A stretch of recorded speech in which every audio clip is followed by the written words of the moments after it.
देखो आज हम चैप्टर 5 का लास्ट पार्ट पढ़ेंगे। क्या? आपका polishing and abrasive agent.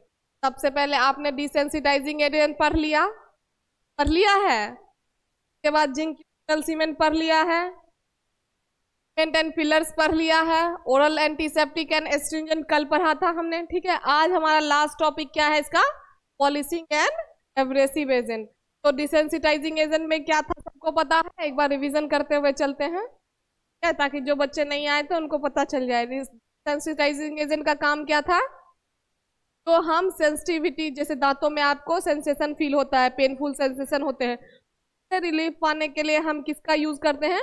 Desensitising agent का। ठीक है, अब ये सारे इसके क्या हो गए हैं? प्रॉपर्टीज हो गए कि कौन कौन से प्रॉपर्टीज होंगे। जैसे कि मोर इरिटेट तो सभी का होगा। ठीक है, क्योंकि जब तक आप कोई चीज यूज हो और आप कंफर्टेबल नहीं हो तो फिर उसका कोई फायदा नहीं है ना। तो नॉन इरिटेटिंग तो सबका है।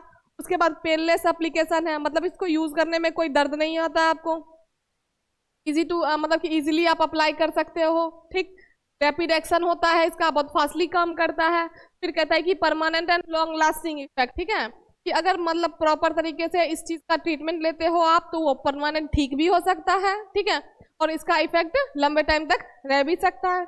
फिर कहता है कि should not discolour teeth, teeth को डिस्कलर नहीं करना चाहिए। ठीक है, तो ये सब इसका क्या था? आपका प्रॉपर्टीज था किसका? सेंसिटाइजिंग एजेंट का। अब कहता है कि क्लासिफिकेशन आप सबको याद है कि इसको दो क्लास में बांटा गया था, केमिकल और फिजिकल। केमिकल में क्या था आपका? एंटी इन्फ्लामेटरी, प्रोटीन प्रेसिपिटेटिंग और टिब्यूल ऑक्यूलेटिंग। टिब्यूल ऑक्यूलेटिंग का मतलब क्या था कि आपका जो टिब्यूल्स होते हैं उनको ये ब्लॉक कर देते हैं। अब ब्लॉक कर देगा तो उसकी वजह से क्या होगा आपका? है ना, देखो ब्लॉक कर देगा जिसकी वजह से सेंसेशन वहां आपको फील ही नहीं होगा, और सेंसेशन होगा तो आपको ऐसी कोई प्रॉब्लम भी नहीं होगी, पेनफुल, है ना।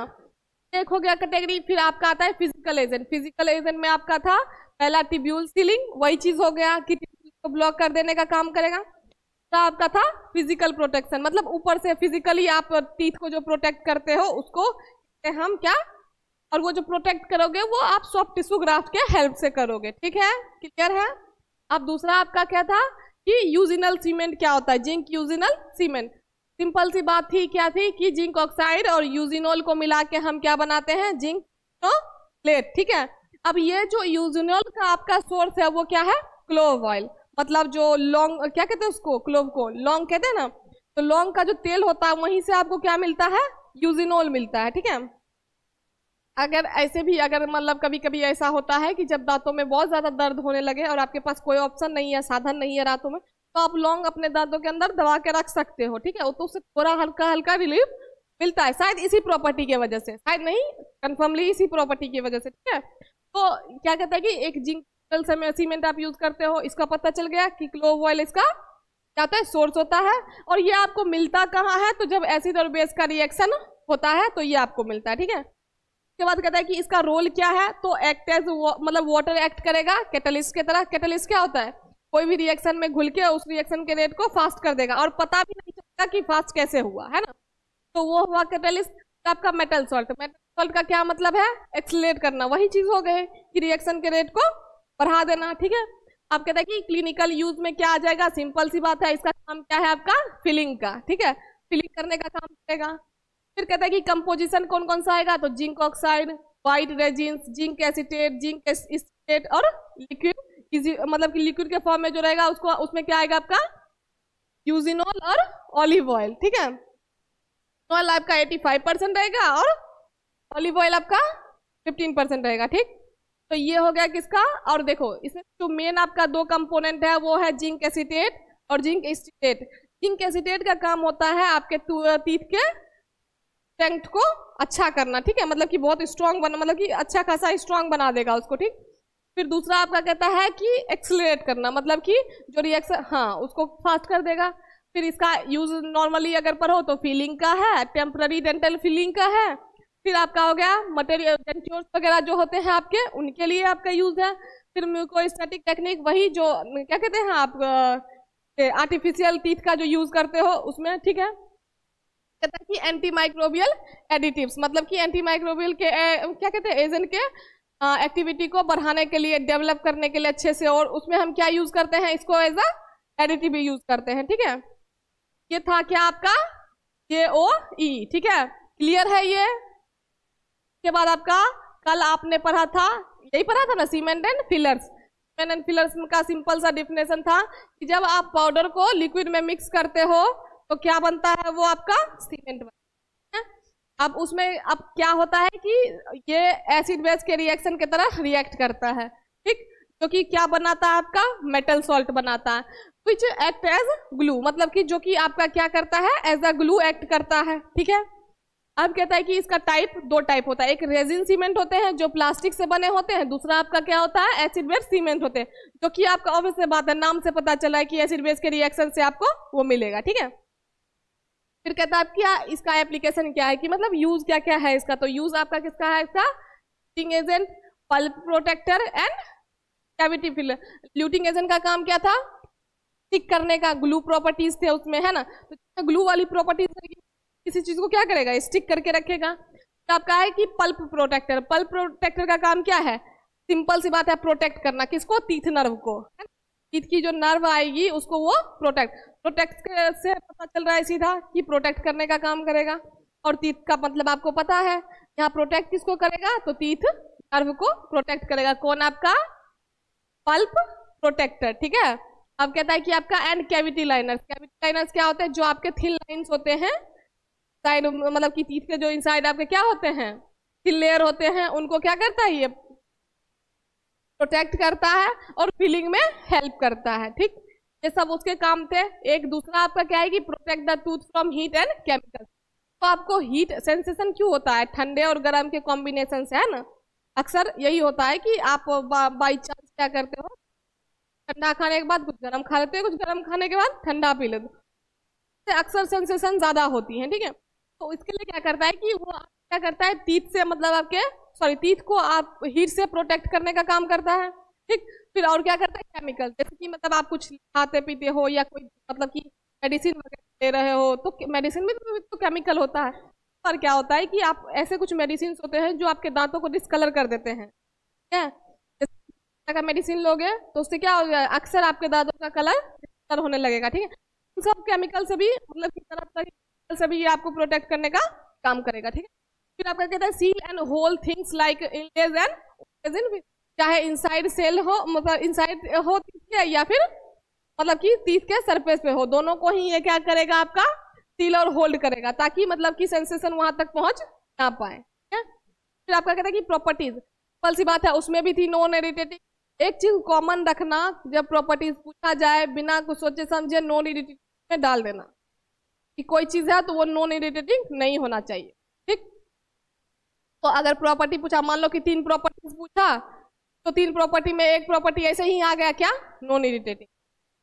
कॉमन है सब में, कि मतलब कि अगर उसको आप ले रहे हो, जरा सा भी आप अनकंफर्टेबल फील कर रहे हैं, तो फिर उसकी सही प्रॉपर्टी ये नहीं है। सही प्रॉपर्टी क्या होगी कि जब वो नॉन इरिटेटिंग हो। ठीक, फिर दूसरा आपका क्या है, strong bond between enamel and dentin. Dentin और इनेबल के बीच में एक स्ट्रॉन्ग बॉन्ड बनाने का काम करती है। ठीक है, फिर आपका गुड मार्जिनल सीलिंग, सीलिंग सही से करता है ताकि लीकेज का कोई गुंजाइश ना हो।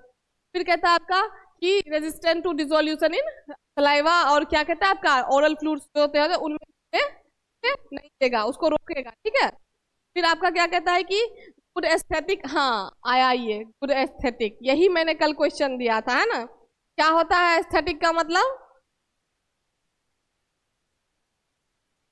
हाँ,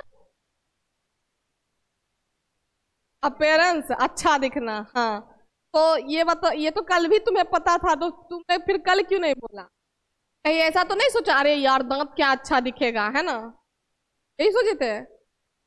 दांत भी अच्छा दिख सकता है, भाई कितना चमक रहा है इसका दांत, ऐसा नहीं होता है।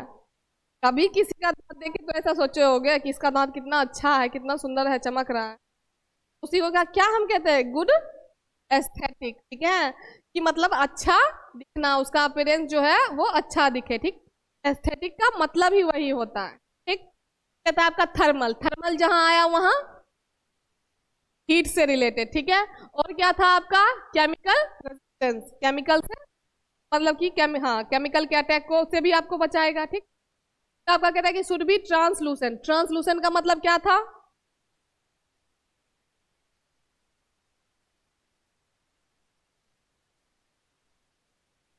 क्या होता है?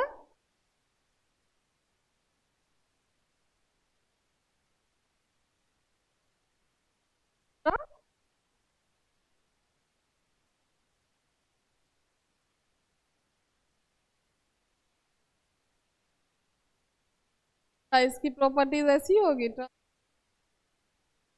फर्स्ट फर्स्ट ट्रांसलूसेंट सर्च किया था,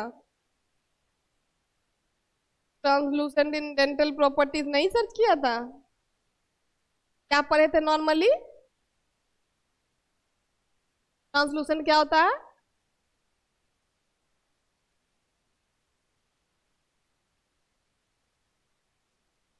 मतलब कि क्लियरली दिखे भी ना, हल्का हल्का दिखे, है ना, ऐसा टाइप से, मतलब धुंधला सा।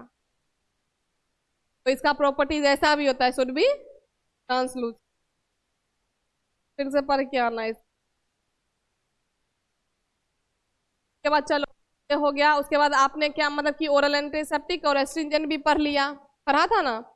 तो इसमें मतलब कि कोई भी चीज जब मैं बोलती हूँ तो पढ़ के आओ, तो ये चीजें जरूर डाला करो पीछे, या तो इंफॉर्मेशन, या तो जिस सब्जेक्ट का आप टॉपिक पर मतलब जिस सब्जेक्ट को आप पढ़ रहे हो उसका नाम लिखो, या तो जिस टॉपिक को आप कवर अप कर रहे हो उसको पीछे लगाओ।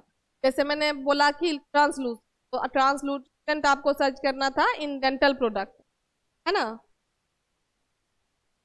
तो उसमें मतलब कि डिफरेंट आपको आएगा, डिफरेंट चीजें आपको बताएंगी, क्या है। अगर कोई भी चीज जो नॉर्मल होती है उसका मतलब अलग होता है, फार्मा में उसका मतलब अलग होगा, और डिपार्टमेंट में उसका मतलब अलग हो सकता है ना। और ओरल एंटीसेप्टिक एंड एस्ट्रिंजेंट पढ़ लिया था, उसमें क्या क्या था आपका कि मतलब, हाँ सिंपल सी बात है, माइक्रो जो हार्मफुल माइक्रोब्स है उसको क्या करता है, ये किल करने या उसके ग्रोथ को रोकने का काम करता है। कौन? ओरल एंटीसेप्टिक और क्या, एस्ट्रिंजेंट। अब ये काम कैसे करेगा? वही दो तरीका है, या तो मतलब कि बैक्टीरिसाइडल या तो बैक्टीरियोस्टैटिक, मतलब या तो बैक्टीरिया को किल कर देगा या तो हाँ उसको ग्रोथ को रोक देगा, ठीक है। अब यहाँ पे एंटीसेप्टिक का काम होगा कि जो आपका माइक्रोब्स है उसको किल करना, ठीक है, चाहे उसके ग्रोथ को रोकना, ठीक। और वहीं एस्ट्रिंजेंट का काम क्या होगा कि जो आपका ब्लीडिंग, हाँ को क्या करना, सिंक करना, मतलब सिकुड़ना, मतलब सिकुड़ जाता है उसमें, ठीक है, या फिर ब्लीडिंग जो हो रहा है आपका उसको रोकना, क्या ये एस्ट्रिंजेंट का काम है। तो दोनों में डिफरेंस पता चल गया। अब ये काम कैसे करेगा, तो एक बैक्टीरिया को किल करके और एक बैक्टीरिया को के ग्रोथ को रोक के, क्या। फिर आपका होगा कि क्यों यूज करते हैं इसको, हम क्यों यूज करते हैं इसको, तो क्योंकि इसमें लो टॉक्सिसिटी होती है, ठीक है, ये आपके बॉडी के लिए हार्मफुल कम होती है, उसके वजह से यूज करते हैं। कहता है they don't usually cause microbial resistance, मतलब माइक्रोब के अटैक से आपको बताता है ना, के लिए करते हैं। फिर कहता है कि दे एक्ट अगेंस्ट ब्रॉड, कितनी भी रेंज हो माइक्रोब्स की उन सब अगेंस्ट ये काम करने का काम करता है, ठीक। उसके बाद कहता है कि कहाँ पाया जाएगा ये कॉमनली, आपके माउथवॉशेस में, जेल में, या फिर जो ओरल रिंसेस होते हैं, मतलब कि ओरल क्लीनिंग एजेंट जो होता है उसमें आपको ये चीजें क्या एंटीसेप्टिक और एस्ट्रिंजेंट आपको मिल जाएंगे, ठीक है। तो आप जब जाओगे घर तो आप जाके अपने अपने कॉलगेट में चेक करना, या जिससे भी आप अपने दांतों को साफ करते हो उसमें चेक करना कि क्या क्या मिलता है, हम क्लियर हो जाए। सबके पास कॉलगेट होगा ना, सबके पास टूथ पाउडर होगा ना, तब जाके पढ़ना और लिख के लाना कि सबके के पास भी होगा। तुम लोग इसके पीछे मत पड़ा करो, बेचारा छोड़ दिया करो, क्या। तब ये नहीं कि सब झुंड बना लो और अटैक कर दो इस पे, क्या कहते हैं, तभी अपने अपने कॉलगेट में क्या क्या पाया जाता है लिख के लाना, मंडे को चेक करूंगी, ठीक। आपका है कि लास्ट आपका क्या था, पॉलिशिंग एजेंट और एब्रेसिव एजेंट। अब देखो पॉलिशिंग एजेंट को नाम से ही पढ़ो, क्या काम है, पॉलिश मारना, है ना। पॉलिश मारने का मतलब चमका देना एकदम, है ना। उसके बाद एब्रेसिव एजेंट, अब देखो चमकाने के लिए, कभी तुमने लकड़ी का बनते हुए दरवाजा देखा है, तो घसता है, उसको क्या कहते हैं, वो ना पेपर बोलते हैं, सरेस पेपर या कुछ बोलते हैं ऐसा, है ना। बोलते हैं ना। तो बताओ उसका उसका काम क्या होता है, कितना खुदरा रहता है। अगर इंसान के चमड़ी पे लगा दिया जाए तो छिल जाएगा 1 मिनट में, है ना। लेकिन देखो अब एब्रेसिव एजेंट को जहाँ की किसी चीज को खुदरा बना देने के बजाय वो क्या करता है, एकदम चिकना बना देता है ना, एकदम स्मूथ बना देता है, उसको घिसते घिसते घिसते घिसते घिसते पूरा एकदम चमका देता है ना। सिंपल सा बात समझो, यहाँ जो पॉलिशिंग होगी वो कैसे होगी, एब्रेसिव एजेंट को करके। अब आइए, आप छोड़ दो दरवाजा खिड़की, अब आओ अपने दांत पे। ठीक, ऑब्वियस सी बात है, अगर दांतों पे को आपको साफ करना है, अगर मान लो सॉफ्टली उसको ऐसे ऐसे ऐसे ऐसे स्लो स्लो कर रहे हैं तो वो साफ होगा कभी? भाई उस पे जो प्लेक डेब्रिस सब जमा हुआ है, फूड जो आपने रात में खाया है, उन सबको निकालने के लिए प्रेशर चाहिए। क्या वो प्रेशर कहाँ आएगा? प्रॉपर एब्रेसिव एजेंट अगर आपके टूथपेस्ट टूथ पाउडर में होगा तभी वो होगा, है ना। और जो आप ब्रशिंग वगैरह यूज करते हो, ब्रश वगैरह, वो भी तो एक एब्रेसिव एजेंट हुआ ना एक तरह से। मान लो कि के सपोर्ट से हम करते हैं ना, तो जितना जो लगाओगे और थोड़ा जैसे कि 1 मिनट साफ किया, 2 मिनट साफ किया, तो वो क्लीन हो सकता है ना। सिंपल सा यही है मतलब। अब चलो पढ़ते हैं, देखते हैं क्या होता है कि पर्पस इन पेस्ट क्या क्या होता है कि आपका इसका पॉलिशिंग एजेंट का और एब्रेसिव एजेंट का किस में यूज होगा? सिंपल सी बात है, टूथपेस्ट में होगा। मैंने अभी बताया ना कि अगर आपके कोलगेट में प्रॉपर एब्रेसिव एजेंट है तो वो क्लीनिंग भी सही तरीके से करेगा, ठीक है। क्योंकि एब्रेसिव एजेंट का काम ही क्या है, स्मूथ करना कोई चीज को, है ना। कोई चीज अगर परत जमा हुआ है तो उसको निकालना, हटाना, ठीक है। स्क्रब देखे हो ना, जैसे फेस के लिए स्क्रब होता है ना, पूरा एकदम रगड़ते रहो, लगेगा कि क्या रगड़ रहा है, ठीक। वैसे ही ये होता है दांतों के लिए, ठीक है। तो कहता है कि these agents help clean and polish the teeth bye rubbing और स्क्रबिंग द सरफेस। समझ में आ गया कि ये जो एजेंट होता है वो क्लीन करता है, ठीक है, और पॉलिश करता है। पॉलिशिंग एजेंट का काम होगा पॉलिश करना और एब्रेसिव एजेंट का काम होगा क्लीन करना, ठीक। तो कैसे करेगा? तो bye rubbing and scrubbing, same चीज है, ठीक है। अभी मैंने बोला था ना कि मतलब कि कुछ डिफरेंस है उसमें, या तो रबिंग बोलो या तो स्क्रबिंग, मतलब रगड़ना, ठीक है, सही तरीके से। तो उससे आपका क्या होता है, स्क्रबिंग द सरफेस, जिससे वो आपका क्या होगा कि जो भी आपके टीथ सरफेस पे जमा है वो रिमूव हो जाएगा, जिसकी वजह से आपका क्लीन दांत जो है वो क्लीन हो जाएगा और मतलब पॉलिश भी चढ़ जाएगा, उस पर चमकने भी लगेगा, है ना। तो इसको हम क्या कहते हैं, एब्रेसिव एक्शन, ठीक है। वो जो क्लीनिंग करने का जो प्रोसेस होता है एब्रेसिव एजेंट के थ्रू, जब आप क्लीन करते हो तो उस एक्शन को हम क्या कहते हैं, एब्रेसिव एक्शन, ठीक है। कहता है कि मेन इफेक्ट जो आपका एब्रेसिव एजेंट का होता है वो क्या होता है, रिमूव स्टेन्स। मैंने बताया ना, दांतों पे आपके बहुत सारे डेब्रिस, स्टेन्स, प्लेक, ये सब जमा होता है, तो उन सब कौन करेगा, ये, ठीक है। तो कहता है कि remove stains, plaque and the thin protein layer, जिसको हम क्या कहते हैं, पेलिकल भी कहते हैं, दैट कैन होल्ड बैक्टीरिया। अब क्या कहते हैं, जो भी आपके दांतों पे जमे रहते हैं, चाहे प्लेक हो गए या फिर मान लो कि डेब्रिस हो गया या फिर मतलब प्रोटीन का जो लेयर हो गया थोड़ा बहुत, वो सब क्या करते हैं, किसको होल्ड करके रखते हैं अपने अंदर, बैक्टीरिया को, है ना। वही सब आपके दांतों को खाते हैं पकड़ के, है ना। तो अब वो खाते हैं तो उसके लिए हम क्या यूज करेंगे, एब्रेसिव एजेंट, क्योंकि वही उनको क्लीन करने का काम करेगा। और एब्रेसिव एजेंट और पॉलिशिंग एजेंट का काम ही क्या है, स्टेन को रिमूव करना, प्लेक को रिमूव करना, प्रोटीन लेयर को रिमूव करना, और वो रिमूव होगा तो बैक्टीरिया भी अपने आप रिमूव हो जाएगा, है ना। फिर कहता है कि व्हाइटन टीथ बाय रिमूविंग डिस्कलरेशन, ठीक है। जो आपके दांतों पे पीला पीला सा परत जम जाएगा, पीला हो जाएगा आपका दांत, उसको भी वो क्या करेगा, रिमूव। जब वो सारे चीजें रिमूव करेगा तो आपका दांत भी चमक जाएगा, है ना। क्या होता है जब आपका मतलब कि हाथ वाथ धूप में एकदम जल जाता है ना, तो आप क्या करते हो, जाके कहीं स्क्रबिंग कराते हो, क्लीनिंग करवाते हो, फिर से वो अपने लुक में आ जाता है ना। सेम टीथ के साथ यही प्रॉब्लम है ना, कि जब उसको मतलब अगर प्रॉपर एब्रेसिव एजेंट से क्लीन कर रहे हो तो वो चमक जाएगा फिर से, है ना। ऐसा थोड़ा है कि परमानेंटली डिस्कलर हो गया, बस उसमें परत जमा हुआ है, इसकी वजह से वो येलो लग रहा है। अब उसको जब आप क्लीन करोगे तो फिर से सफेद हो जाएगा, चमकने लगेगा, ठीक। फिर कहता है कि give a smooth and shiny finish to enamel. जो भी आपके मतलब इनेमल जो आपके होते हैं सबको इस मतलब कि मतलब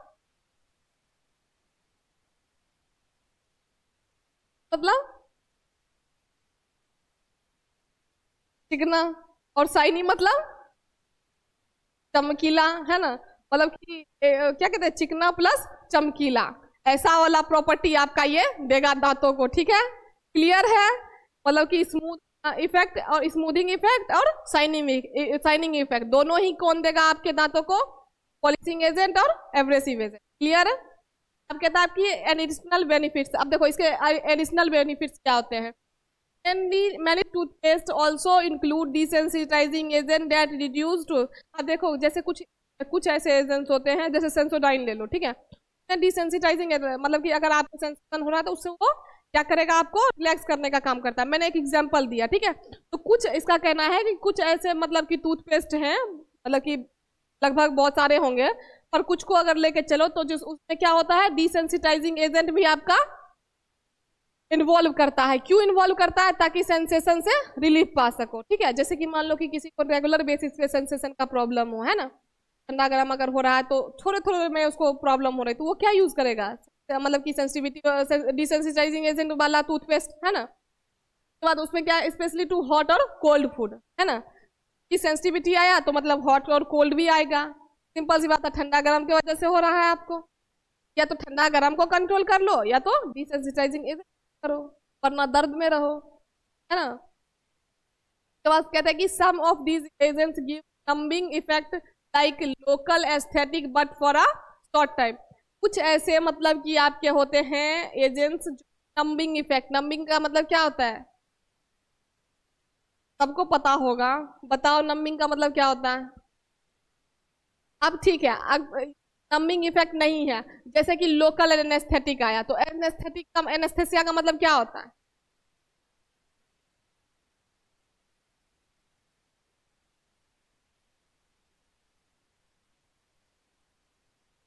कभी दांत दुखरवाए हो, कभी उखरवाया है, क्या उखरवाया है, मैं बताती हूँ। ऐसा मतलब कि होता है, फील होगा कि तुम्हारा मुंह पूरा इतना इतना फूल गया है, ठीक है, जबकि नॉर्मल रहता है। आईने में देखोगे तो नॉर्मल लगेगा, लेकिन ऐसा फील जो होगा वो लगेगा कि इतना मतलब मोटा हो गया मेरा मुंह, ठीक है। तो उसको क्या कहते हैं हम, नमिंग, मतलब उसमें कुछ फील ही नहीं होगा, ठीक है। नमिंग इफेक्ट का मतलब क्या होता है कि उसमें एक तरह से नम हो जाना, मतलब कुछ फील नहीं हो रहा है उस एरिया में, ठीक है। वहां उस टाइम आपको कोई सुई भी चुभा दे तो आपको नहीं पता चलेगा, ऐसा हो जाता है। जब कभी दांत उखरवाओगे, भगवान ना करे उखरवाओ, अगर उखरवाना पड़े तो उसमें क्या होता है कि एक तो वो सुई पूरा देगा इसके अंदर, ठीक है, उसके वजह से क्या होता है कि हाँ पूरा एकदम लगेगा कि कितना फूल गया है। हम तो हाँ क्लिनिक से परेशान हो क्या होगा कि सबसे पहले जाके मुंह देखेंगे, जब मुंह देखोगे तो नॉर्मल लगेगा, आप फील करोगे तो लगेगा इतना मोटा हो गया, समझ गए। तो नम क्या बोल रहा है, करता है जब मतलब कि जब शुरू में वो आपका वो करेगा तो उस टाइम थोड़े देता है। हाँ बहुत सीरियस केस हो तो एनेस्थेसिया डाल देता है कि उखाड़ेगा, आपको पता भी नहीं चलेगा कब उखाड़ लिया, है ना। पर अगर नॉर्मल लेके चलो कि नॉर्मल केस में जैसे एक दांत वात उखाड़ना है, वो भी पहले से आधा झड़ गया हो, उखड़ गया, तो उसमें क्या एनेस्थेसिया देना, वो तो इजीली उखड़ जाएगा, है ना। लेकिन अगर मान लो कोई स्ट्रॉन्ग दांत है और कोई और प्रॉब्लम है तो उसकी वजह से अगर आप रिमूव करें तो उसमें आप एनेस्थेसिया दे सकते हो। जैसे सर्जरी के लिए दिया जाता है तो ये भी तो एक सर्जरी हुआ, सर्जरी भी तो होता है ना। तो उस टाइम हम, और नंबिंग इफेक्ट क्या होता है, आपको कुछ फील नहीं हो, थोड़ी देर के लिए आप एकदम से नंब हो जाओगे, मतलब खो जाओगे, मतलब पता ही नहीं चलेगा यहाँ पे क्या हो रहा है, कुछ फील ही नहीं कर पाओगे, ठीक है। ये हो गया आपका, लेकिन मतलब कि ज्यादा देर के लिए नहीं होता है, कुछ टाइम के लिए होता है, हाँ मतलब 1-2 घंटे के बाद ठीक हो जाता है। उसके बाद आपका astringents are sometimes added for this effect for making the gums firm and healthy. क्या होता है, एस्ट्रिंजेंट को भी कभी कभी ऐड किया जाता है ताकि जो आपका क्या होता है ये गम्स जो है आपके वो हेल्दी फील करे और फर्म फील करे। इसके लिए हम क्या यूज करते हैं, एस्ट्रिंजेंट को भी उसमें ऐड करते हैं कभी कभी। ये मतलब कि मान लो कि एडिशनल बेनिफिट होता है ना कोई चीज का, ठीक है, तो ये उसका एडिशनल बेनिफिट है कि मतलब हमने डिसेंसिटाइजिंग एजेंट भी डाल दिया, लोकल एनेस्थेटिक का भी यूज कर लिया, क्या कहता है इसको, का भी यूज कर लिया, है ना। तो एक कॉम्बिनेशन अलग अलग होता है ना, उसी तरीके से ये कॉम्बिनेशन अलग अलग टूथपेस्ट का बनाया आपका, ठीक है। फिर आपका कहता है कि कॉमन एब्रेसिव एजेंट। अब देखो जो एब्रेसिव एजेंट होते हैं उसके कुछ एग्जांपल हैं, जैसे आपके क्या क्या होता है, कैल्शियम कार्बोनेट, इसमें एब्रेसिव प्रॉपर्टी होती है, ठीक। तो आपका हो गया डाई कैल्शियम फॉस्फेट डाइहाइड्रेट, ये भी आपका क्या हो गया, एब्रेसिव एजेंट का एग्जाम्पल। फिर आपका होता है एल्यूमिना, जिसको हम क्या कहते हैं, एल्यूमिनियम ऑक्साइड, ठीक है, और सिलिका, ये सभी क्या है एब्रेसिव एजेंट है, मतलब कि इसमें पूरा एकदम स्क्रब करने की कैपेसिटी है। क्या कहता है कि वाई दे मैटर, अब मतलब कि क्यों मैटर करते हैं, तो क्यों मैटर करते हैं ये जो आपका ये क्या था पॉलिशिंग एजेंट और एब्रेसिव एजेंट, क्यों यूज करते हो? क्लीन करने के लिए, वही बात ये बता रहा है। Now these agent toothpaste would not be able to effectively, अगर आप इसको यूज नहीं करोगे तो वो स्टेंस कर ही नहीं पाएगा, इसलिए यूज कर। ठीक, पहला तो आपका क्या कहते हैं, also help maintain the natural whiteness and shine of teeth, तो मतलब नेचुरल व्हाइटनेस होती है टीथ को और चमक जो होती है उसको ये मेंटेन करने का काम करता है, इसलिए यूज करते हैं। हो गया, क्लियर है? कोई दिक्कत भी इन सारे टॉपिक में? तो चैप्टर ये जो आपका डेंटल प्रोडक्ट वाला था, क्या चैप्टर कौन सा था? 5, ये आपका खत्म। अब आगे हम पढ़ेंगे जीआईटी का एजेंट, ठीक है? और कल हम मुझे सबसे पहले लिख के लाना सब कि कौन किसी टूथपेस्ट में क्या क्या है, तो लिख के ला के दिखाना, ठीक? डाल लोगे? Clear, thank